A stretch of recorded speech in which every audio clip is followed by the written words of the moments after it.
Welcome back guys. So I have some good news for you. SteamOS version 3.5 is now available in the preview channel. This build was present in the main channel for a very long time. So good to see it being moved to the preview channel. I have been using it for almost a day now. I can definitely say that it is ready for end user consumption. Most of the major bugs have been ironed out. Only a few bugs are still present. I am expecting this build to be available in the stable channel in about a month's time from now. This build comes with a lot of new features. Some of these features are still being tested as it is the preview channel after all. In another video, I'll be testing multiple AAA games to check out the performance of this build. Now, if you have Windows installed on your Steam Deck along with SteamOS and use the refined script to boot into either of these operating systems, you will be required to reinstall the refined script as the latest preview build is going to nuke it. After downloading and installing this preview build, when you restart your Steam Deck, it is not going to boot into SteamOS. You'll just see a message, no boot option available.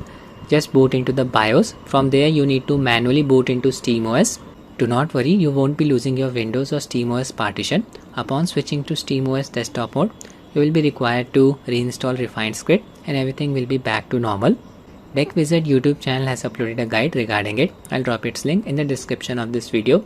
So basically, after installing this preview build, refined script will get deleted. You will be manually required to boot into SteamOS and reinstall refined script. Version 3.5 does include a few game related fixes, but do not expect the in-game FPS to increase in every game. But you will definitely observe less stuttering in games that use DXVK. It's a translation layer that translates DirectX 9, 10 and 11 calls to Vulkan. Less stuttering will be present due to the implementation of RADV graphics pipeline library, all thanks to the latest Mesa driver version 23.1 introduced with this build.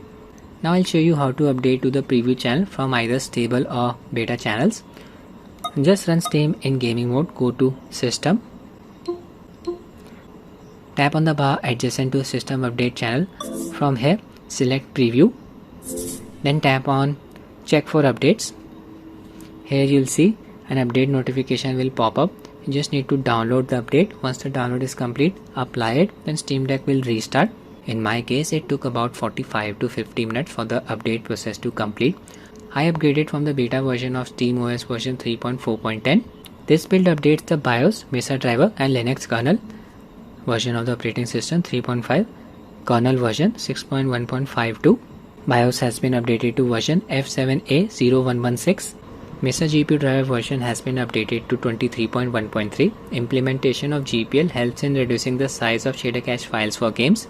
I checked the size for a few games. It's definitely less now with the latest Mesa version as compared to the older version. I'll just show you the cache size for a few games. We'll be using Storage Analyzer Decky plugin.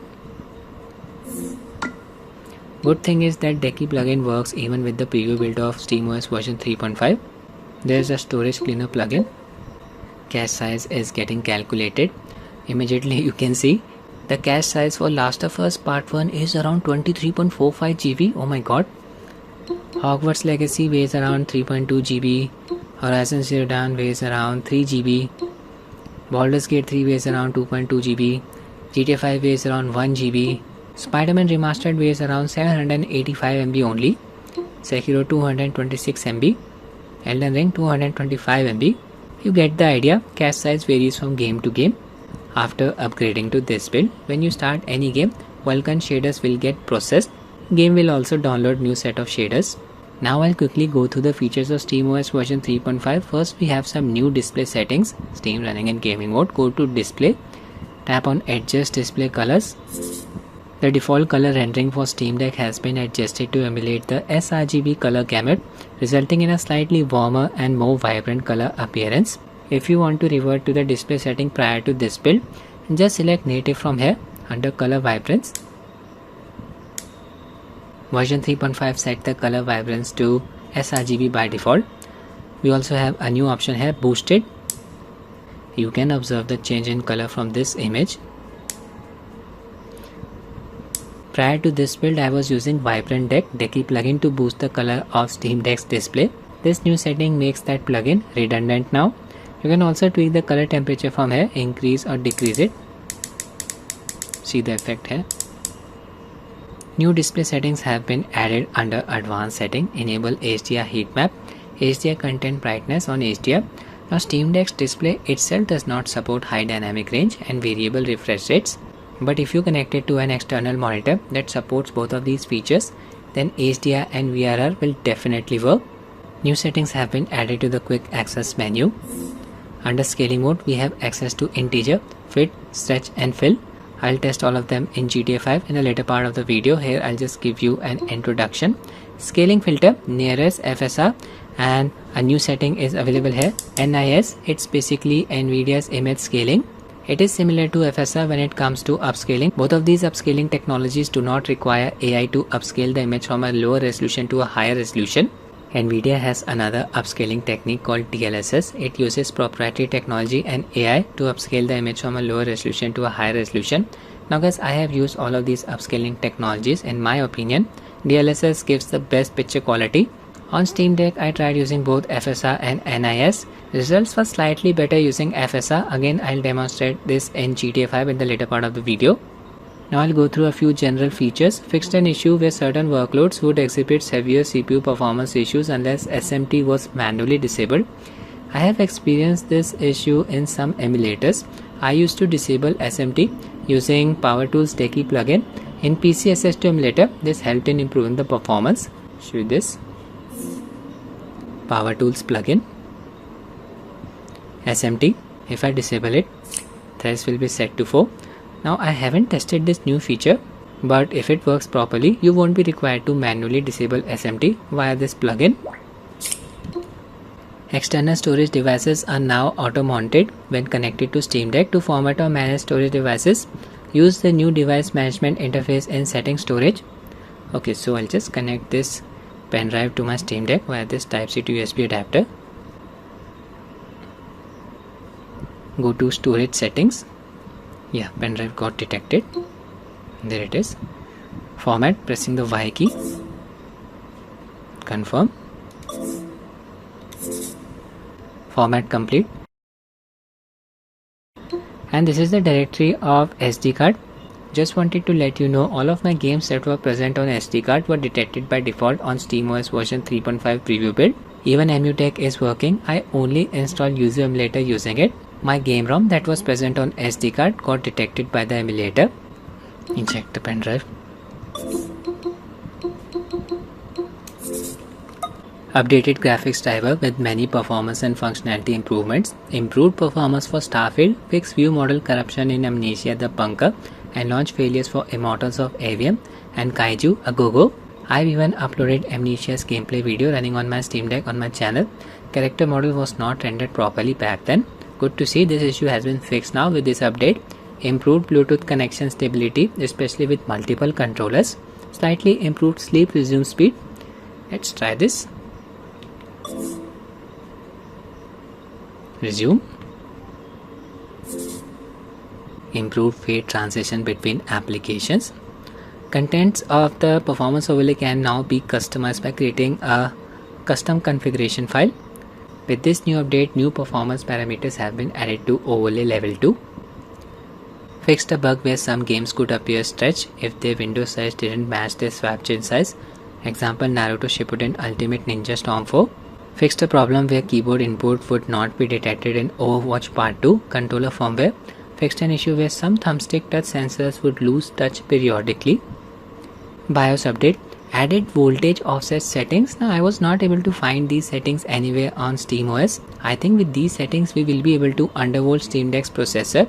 If you know how we can access these settings, do let me know in the comment section. Fixed a rare issue that would set the processor TDP limit too low, causing CPU and GPU frequencies to be stuck at 400 MHz and 200 MHz respectively. I have seen some Steam Deck users complaining about this issue. It can occur when you change the TDP limit from 15 to any other value and then go back to 15.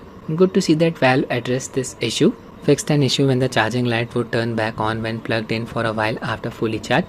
Updated Linux kernel version. This update pulls in newer performance, security and stability fixes. Most notably, this includes recent changes to KDE Plasma, Steam Deck's desktop mode. Full notes on these updates can be found on KDE's website here. Link is given. Valve has mentioned a few of these features. New window tiling system, updated Discover Store with a new homepage and improved search. From Discover Store, we can download multiple apps for free. Discover can now perform system updates from desktop, updated desktop widgets. Now I'll be running GTA 5 using DirectX 11 renderer. DXVK will translate the DirectX 11 calls to Vulkan API. Game has been installed on an SD card, Samsung Evo Plus A2 rated speed. Game info section using Proton Experimental as the compatibility layer. Story mode. Games menu. I'll open the quick access menu. Performance tab. Overlay level set to 1. Set to level 2. You can see the performance parameters here. FPS count, frame time graph, new addition, CPU and GPU usage along with power draws, RAM and VRAM usage, battery percentage, total power draw and estimated playtime. I'll set the overlay level to 3. Here it does not show the total power draw. Need to set the overlay level to 4. There you go. Total power draw, estimated playtime. I'll just set the overlay level to 2.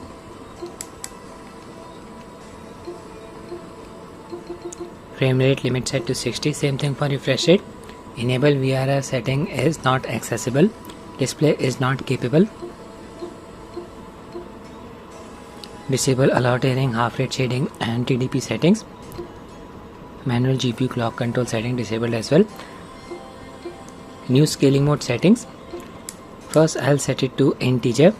You can see black bars on all 4 sides. This is because I've set the native resolution to 800 by 600 pixels. I'll change it to fit. Now I can see some black bars on both left and right sides. Scaling mode set to stretch, no black bars. And if I set the scaling mode to fill, display looks a bit stretched. Part of it has been clipped. So I'll just set the scaling mode to stretch. I can see the options now. Scaling filter.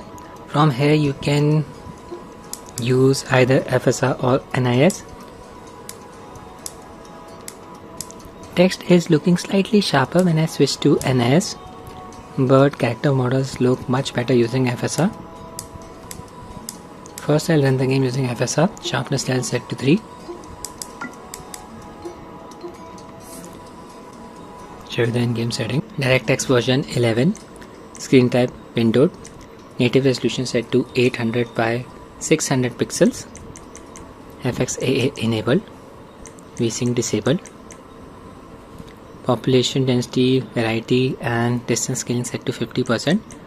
Most of the settings are set to high. MSAA disabled. Start story mode. Alright, the game has started, guys. Check out the image quality. This is the game running using FSR. We are getting around 60 FPS. Total power draw almost 22 watts. I'll just switch to Nvidia's integer scaling.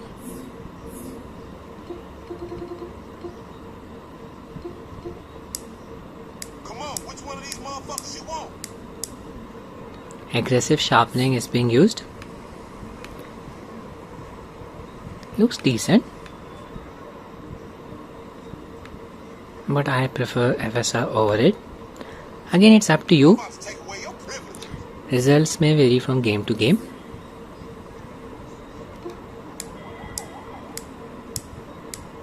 You can increase the sharpness level for FSR. I'll set it to 5.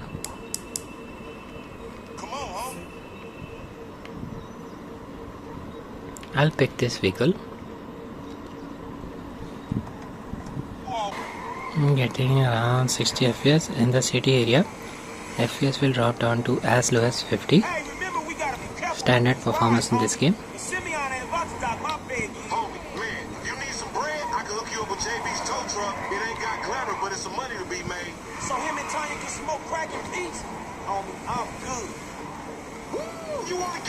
No black bars on top and bottom sides.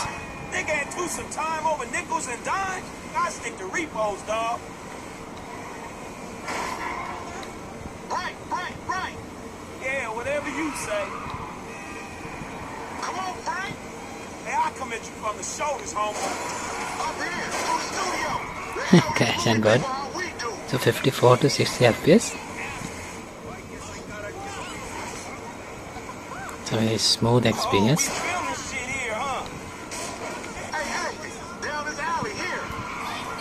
or I missed the turn. So good to see SteamOS version 3.5 now available in the preview channel. I'll end the video here guys. I hope you find it useful. Thanks for watching and have a nice day.